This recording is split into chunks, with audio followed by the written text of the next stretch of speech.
associate professor in the medical university, and I want to encourage many students to do basic research, but I always fail.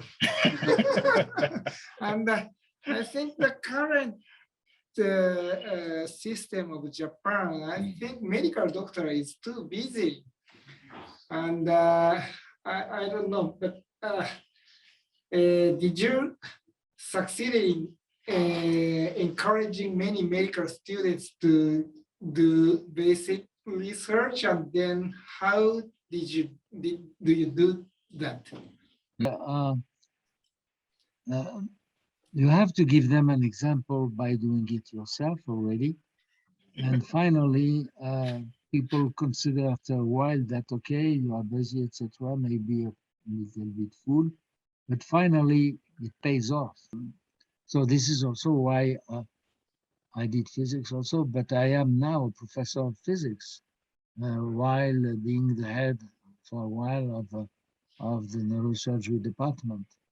And then during your courses on both sides, you can teach people, you say, have a broad approach, and you don't know what is physics, go to follow some course, come to my courses. If you are annoyed, go out, but you might find something which tells you, this, I didn't think about that. The mixture is important, encounter, inviting in your department people giving a lecture in physics, for instance, which apparently has nothing to do with what we do. Always create a sparkle in the brains of others. Yeah. Now, when we see car makers, I don't know if you know any car makers around you, probably Honda, I heard. So they are making very important things. And for instance, it's not medical for the moment, but what we saw in the technology of cars, for instance, it is progressively invaded by things which were not currently considered, like IA, like detection of recognition of targets, etc. And recognition of targets has a strong part which is medical. In medicine now, IA is being introduced, push forward that in my side, because, for instance, we work on an exoskeleton, and we need, for the moment, for instance, the equilibrium of an exoskeleton is something difficult to achieve. Our exoskeleton is still suspended to the ceiling. It's not a comfortable situation. But if you want to solve it by data processing, etc., it's a huge amount of things, a lot of consideration, including medical consideration. If you do this without knowing how the brain works, how the eye works, do you know that the eye has been invented by evolution before the brain? Before the brain, there was no reason. Why do you have an eye? Well, it was not I have an eye because there is a hole in the brain where I can plug an eye. No, this evolution led it. That's a book I just wrote, if you want to translate it in Japan. The limiting factor is the impossibility. If they cannot make a deal, nothing will happen. If there is a possibility, why not? It may be totally useless, but it might be interesting. Yeah. So I think that in our approaches, this is what we have to do now for the students, and even after. We have to try as much as this is possible, and particularly when we talk about IA, etc. We use the powers of computers, which we didn't have before. So we can test an infinity of totally, apparently useless possibilities. And sometimes Bing gives you something interesting. Let me invite Dr. Aoyama for his question. Well, regarding AI, I cannot pronounce the French way, but I'm also studying AI technology, for example, for using telemedicine in AI and wearable devices. Which one? Telemedicine. Telemedicine. Okay. Okay. For example, we are doing the analysis of face and the voice via the video using AI for Parkinson's disease. I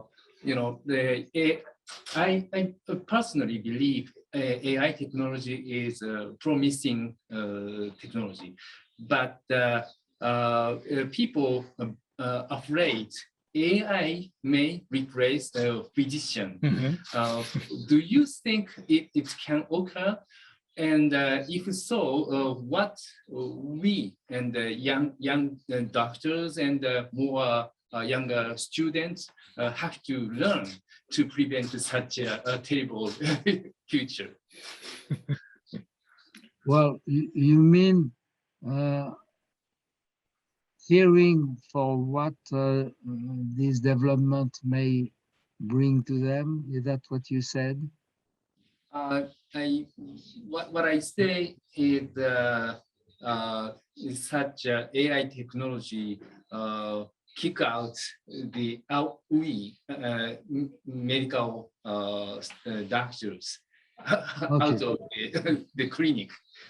What will be what I expect from AI is to solve very quickly what I will solve anyway, but in hundreds of years. So going very fast, this will be the better benefit of this. And this is why having IA in medicine will have to solve things very quickly, then solve patients. Which is, would you be able to convey any message for younger people who are worrying to their future? I think there are more people who are worrying to their future and therefore tend to be conservative or narrow their world. So if you could encourage them to be wider, more active, please. Yeah, I would say anxiety is a survival quality, but that's it. I would say you have to be optimistic. They are in a world which is technological, but more and more people consider this will be for the good. In Japan, you had the pinpoint of the excellence in technology, and I'm sure it will be bringing mostly good for everything, science, health, etc. There are difficulties, and particularly a lot of people who know how to teach anxiety and preparation to failure. Those people are wrong. We have to be optimistic because this is one of the nature laws that if it was, as I said, the soup initial, it is optimistic. It does whatever. It has time, it has material, etc. It has no idea of what will be the future, but it works. It does it, and probably it does enjoy it, I hope. And this is the same for us, except some bad periods, wars and epidemias and endemias. This is mostly just, I am very anxious about the evolution of the epidemic. I had said to my colleagues years ago, we will have a very bad fifth bump of, I had no reason, but it was not so stupid, pessimistic evaluation of the future, but we will go through that and we will learn about that. So let's say that day after day we have to enjoy life because it's finally in some places in the world very nice place in times, but there is a lot of things going to happen, not all bad. Let's say this is optimistic way. From this not always bad, there will be probably some events or discoveries or avenues or possibility which are extremely making enthusiasm. This is keep going, be happy, believe in the future because you are the future, and then being the one who are the future, you have a hold on the wheel which will orient to this Thank you, really. Smith that We are admiring your tendency to be so humble with your great achievement, but maybe people wish to say something. Thank you. Thank you. Okay, again, thank you for having me here. I've been to Grenoble. It was 2014 when the 20-year celebration of DBS has held in Grenoble. Yes. Hopefully, in the future, we have a chance to visit your lab in person. Thank you so much. I will not be the leader because this is my last year, but I will be around. Thank you very much for this opportunity today, and I'm very impressed about your science. And similar to you, I major in medicine and also engineering. So you are my one of my role models. So I will keep going, and I'll be optimistic. Thank you. Thank you very much. ありがとうございました。楽観的で非常に感謝しています。ありがとうございます。Thank you.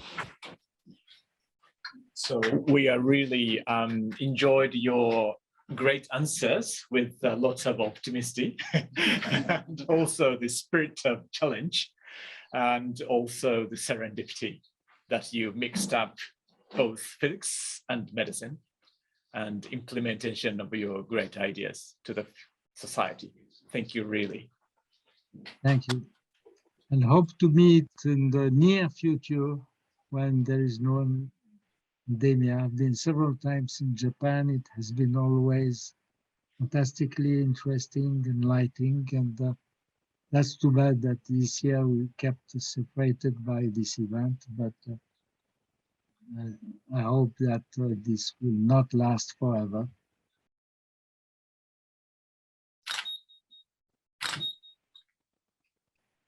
OK です。ありがとうございます。はい、ありがとうございます。